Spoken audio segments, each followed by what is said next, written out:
போட்டாலே போதும். வெங்காயம் ஒரு 1/2 kg கூட இருந்தால் கூட ஒன்றும் தப்பு இல்லை. இப்போ 1 கிலோவுக்கு என்னென்ன அப்படின்னு சொல்லிவிட்டு நான் கொடுக்குறவங்களுக்கு அளவு நான் இதிலே நான் இப்போ சொல்கிறேன். அதை பார்த்துக்கோங்க. அதே மாதிரி தான் நம்ம எல்லாமே போடணும். இந்த 1 கிலோ வெங்காயத்துக்கு நம்ம வந்து மஞ்சத்தூள் உப்பு போட்டு பெசரி ஒரு நாள் வச்சிடணுங்க. ஒரு நைட்டு அது நல்லா ஊறட்டும்னு சொல்லிவிட்டு வச்சுட்டு 1 நாள் இல்லை 2 நாள் கூட வச்சுக்கலாம். 3ஆவது நாள் நீங்கள் அதில் என்னென்ன போடணுமோ அதெல்லாம் போட்டு கிளறி வச்சிடணும். கிளறி வச்சுட்டு அதுக்கப்புறமா நம்ம வெயிலில் வைக்க ஆரம்பிக்கணும்.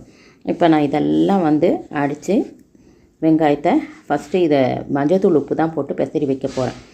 அந்த மாதிரி இது ஃபுல்லாகவே நான் அடிச்சுட்டு இதில் வந்து நல்லா ஒரு 50 கிராம் அளவுக்கு மஞ்சத்தூள் போட்டுக்கலாம். நான் ஒரு 4-5 டீஸ்பூன் போட்டிருக்கேன் பாருங்கள். ஏன்னா மஞ்சத்தூள் இந்த உப்பு இதெல்லாம் வந்து ப்ரிசர்வேட்டிவ் மாதிரி கெட்டு போகாமல் இருக்கும் இது. அதனாலே நம்ம இதில் மஞ்சத்தூள் உப்புலாம் போட்டு நல்லா